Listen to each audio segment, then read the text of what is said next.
Hi friends, this is Venkatesh Devasani. ఈరోజు మనం Indian సొసైటీకి సంబంధించినటువంటి మనుషుల అక్రమ రవాణాకు సంబంధించి గత వీడియోలో కొన్ని ప్రశ్నలని డిస్కస్ చేయడం జరిగింది. ఆ యొక్క వీడియోకు కొనసాగింపుగానే మరికొన్ని ప్రశ్నలని ఈ యొక్క వీడియోలో డిస్కస్ చేస్తున్నాం.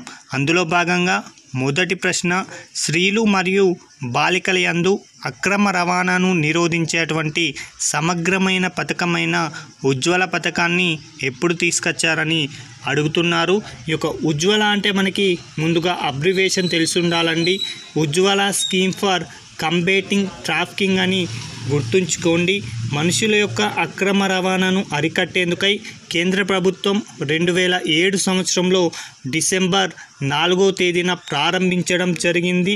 దీనిని అమలు చేస్తున్నటువంటి కేంద్ర మంత్రిత్వ శాఖ ఏది అంటే కేంద్ర మహిళా శిశు సంక్షేమ శాఖ ఈ యొక్క పథకాన్ని అమలు చేయడం జరుగుతుంది.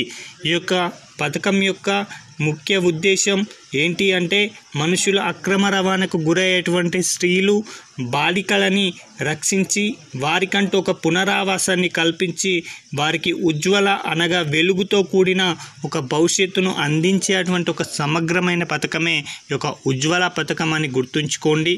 ఇందులో భాగంగా ఈ పథకంకి అయ్యేటువంటి ఖర్చును కేంద్రం 60%, రాష్ట్రం 30%, అదేవిధంగా స్వచ్ఛంద సంస్థలు 10% భరించడం జరుగుతుంది. ఓకేనా? కేంద్రం 60%, రాష్ట్రం 30%, అదేవిధంగా స్వచ్ఛంద సంస్థలు 10% భరిస్తున్నాయి. ఈ పథకం నుంచి ప్రధానంగా 5 కాంపోనెంట్స్ ఉండడం జరిగాయి.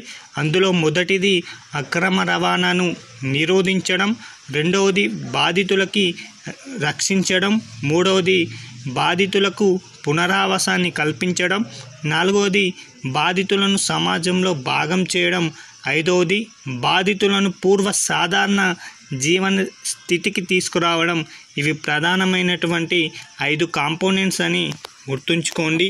ఈ యొక్క ఉజ్వల పథకానికి సంబంధించి సిబ్బందికి NIPCCD వారు శిక్షణను కూడా ఇవ్వడం జరుగుతుంది. National institute of public cooperation and child development వారు ఎవరైతే ఉంటారో వారు ఈ యొక్క ఉజ్వల పథకానికి సంబంధించినటువంటి సిబ్బందికి శిక్షణను ఇవ్వడం జరుగుతుంది. ఇక 12వ ప్రశ్న, ఈ విపత్కర పరిస్థితిలో ఉన్నటువంటి మహిళలకి షెల్టర్ మరియు జీవనోపాధి శిక్షణను అందించేటువంటి స్వధార్ గృహాలని ఎప్పుడు ప్రారంభించారని అడుగుతున్నారండి. ఈ యొక్క స్వధార్ గృహాలని 2001-2 ఆర్థిక సంవత్సరాలలో ఈ పథకాన్ని ప్రారంభించడం జరిగింది. ఈ పథకం యొక్క ముఖ్య ఉద్దేశం విపత్కరమైన పరిస్థితుల్లో ఉన్నటువంటి మహిళలకి షెల్టర్ సదుపాయాన్ని కల్పించి వారికి జీవనోపాధికి సంబంధించినటువంటి శిక్షణను ఇస్తూ వారిలో నైపుణ్యాన్ని పెంపొందించేలాంటి సదుపాయాలు అనేవి ఈ యొక్క స్వధార్ గృహాలలో లభించడం జరుగుతుంది. అయితే ఈ స్వధార్ గృహానికి సంబంధించి అయ్యేటువంటి ఖర్చులని కేంద్రం వచ్చేసి 60%, రాష్ట్రం 40%. ఒకవేళ ఆ రాష్ట్రం ఈశాన్య రాష్ట్రం అయితే 90% కేంద్రం భరిస్తుంది. అదేవిధంగా 10% రాష్ట్రాలు భరించాలి. కేంద్రపాలిత ప్రాంతాలలో 100% కూడా కేంద్రమే భరించడం జరుగుతుంది. అయితే ఈ స్వధార్ గృహాలలో ఎలాంటి వారు లబ్ధిదారులుగా చేరుతారు అంటే జైలు నుంచి విడుదలైనటువంటి స్త్రీలైనా, HIV బాధిత స్త్రీలైనా, వ్యాధుల బారిన పడిన మహిళలైనా, వివిధ అక్రమ రవాణాల నుంచి రక్షించబడ్డ స్త్రీలైనా, విపత్తుల వలన ఒంటరైన మహిళలైనా, అనాథ వితంతులైన వీరందరూ కూడా ఈ యొక్క స్వధార్ గృహాలలో షెల్టర్ సదుపాయం ఇలాంటి వారికి కల్పించడం జరుగుతుందని గుర్తుంచుకోండి. అదేవిధంగా ఈ యొక్క స్వధార్ గృహాలలో ఒక మహిళ గనక 3 సంవత్సరాల వరకు ఉండవచ్చండి. ఒకవేళ ఆమె గనక 60 సంవత్సరాలకి నిండిన తర్వాత ఆమెని వృద్ధాశ్రమాలకి కూడా పంపించడం జరుగుతుంది. ఈ యొక్క బాధిత మహిళలకి పిల్లలు ఉన్నట్లయితే కూతుర్ను 18 సంవత్సరాల వరకు తనతో పాటే ఆ యొక్క స్వధార్ గృహాలలో ఉంచుకోవచ్చు. అదేవిధంగా కుమారుడు ఉన్నట్లయితే తల్లితో పాటే అతడు 8 సంవత్సరాల వరకు ఆ యొక్క స్వదార్ గృహాలలో ఉండవచ్చు అని గుర్తుంచుకోండి.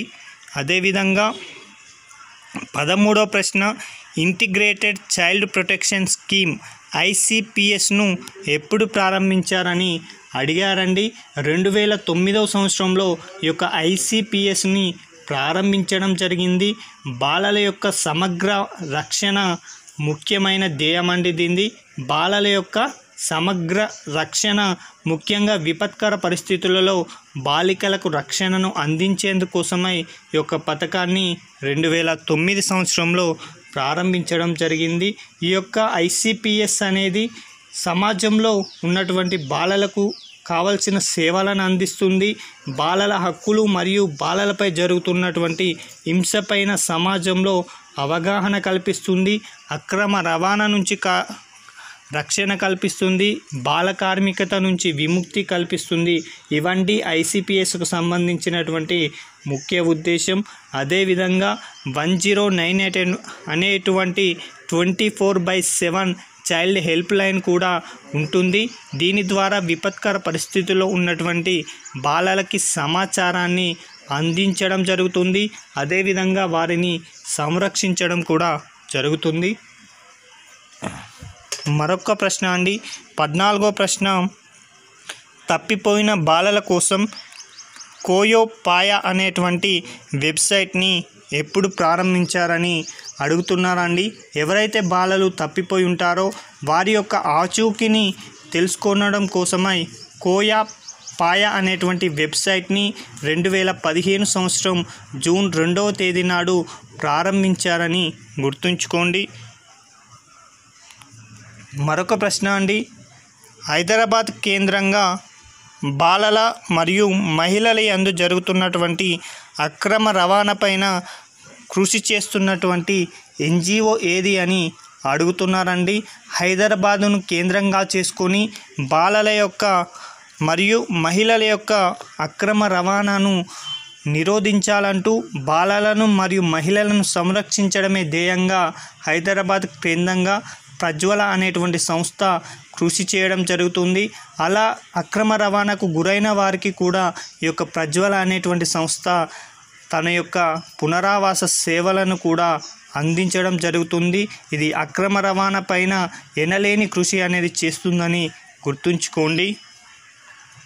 16వ ప్రశ్న, స్టాప్ హ్యూమన్ ట్రాఫికింగ్ పోర్టల్ని కేంద్రం ఎప్పుడు ప్రారంభించిందని అడుగుతున్నారండి.